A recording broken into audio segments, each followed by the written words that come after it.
Welcome to கப்லர்மலை சமையல். வாங்க இன்றைக்கி என்ன செய்கிறேன்னு பார்க்கலாம்.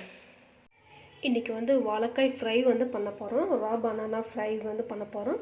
ஸோ எப்படி பண்ணுறேன்னு பார்க்கலாம் வாங்க. வாழைக்காய் ஃப்ரை பண்ணுறதுக்கு நான் ஒரு பேன் எடுத்து வச்சுருக்கேன். அதில் 2 டேபிள் ஸ்பூன் எண்ணெய் ஊற்றிக்கிறேன்.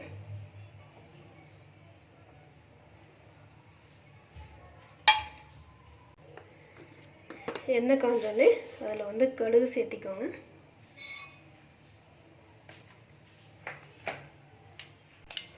இப்போ கடுகு நல்லா பொரியுது. இப்போ நான் கட் பண்ணி வச்சுருக்கிற வாழைக்காய் சேர்த்திக்க போகிறேன்.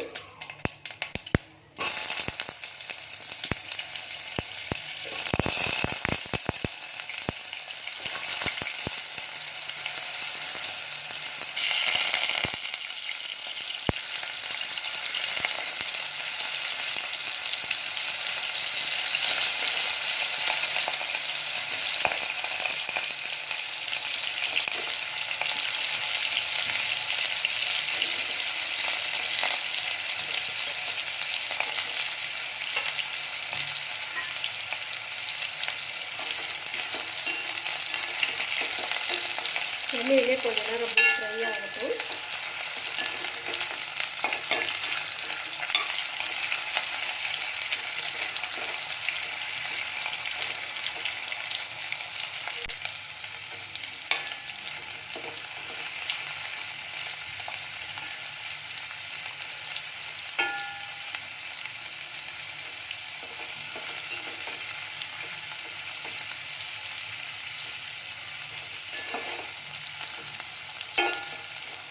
கொஞ்ச நேரம் அப்படியே விட்டுருங்க, எண்ணெயில் ஃப்ரை ஆகட்டும்.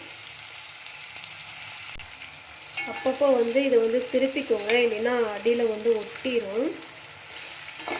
ஏன்னா சில பேர் வாழைக்காய் வேக வச்சு செய்வாங்க. நம்ம வேக வைக்கல, அதனால் எண்ணெயிலே நல்லா வேகணும்.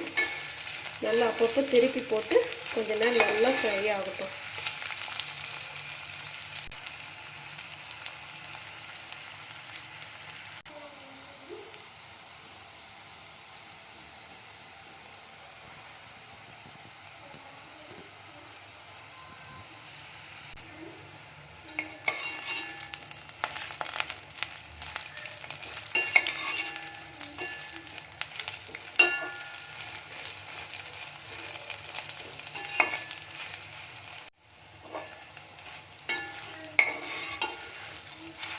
இப்போ பாருங்கள், ஓரளவுக்கு அப்படியே ஃப்ரை ஆகிருக்கு.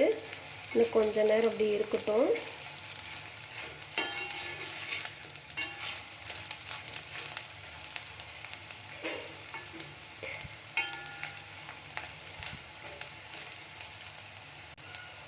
ஒரு 10 மினிட்ஸ் இப்படியே எண்ணெயிலே ஃப்ரை பண்ணுங்கள்.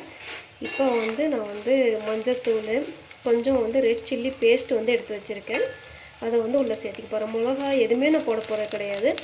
சில்லி பேஸ்ட்டு தான் நான் சேர்த்து போகிறேன். 2 வாழைக்காய் எடுத்திருக்கேன். அதுக்கு 4 சில்லி இப்போ அரைச்சி பேஸ்ட் பண்ணி வச்சுருக்கேன். சேர்த்துக்க போகிறேன். கொஞ்சம் ஒரு டீஸ்பூன் மஞ்சத்தூள் சேர்த்திக்கோங்க.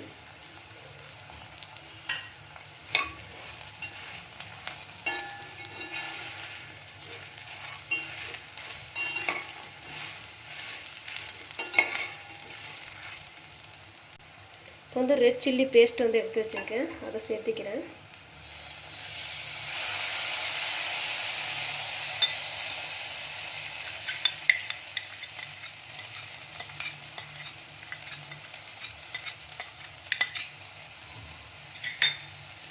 நல்லா மிக்ஸ் பண்ணிக்கோங்க.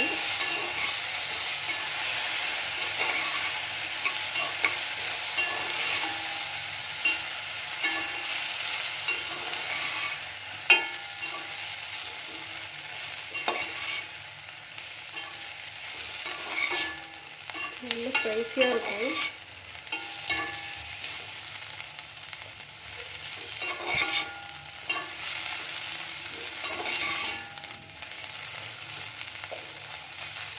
உப்பு தேவையான அளவு போட்டுக்கோங்க.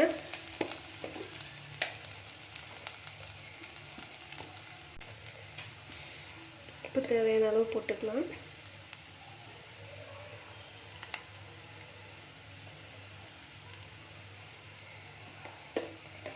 நல்லா மிக்ஸ் பண்ணிக்கோங்க.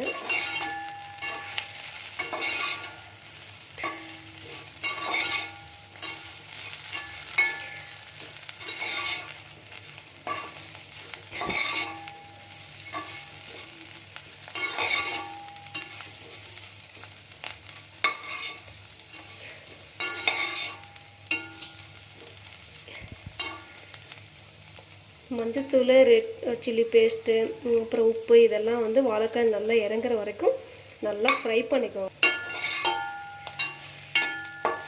இப்போ வந்து வாழைக்காய் வந்து நல்லா ஃப்ரை ஆயிடுச்சு. நல்லா அந்த மசாலாலாம் வந்து நல்லா வாழைக்காய்க்குள்ள இறங்கிடுச்சு. இப்போ வந்து லைட்டாக கறிவேப்பிலை போட்டுக்கோங்க.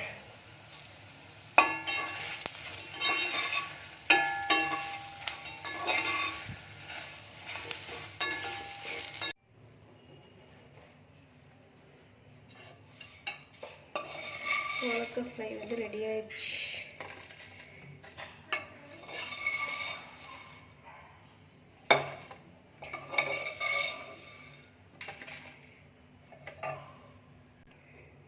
வாழைக்காய் ஃப்ரை ரெடி.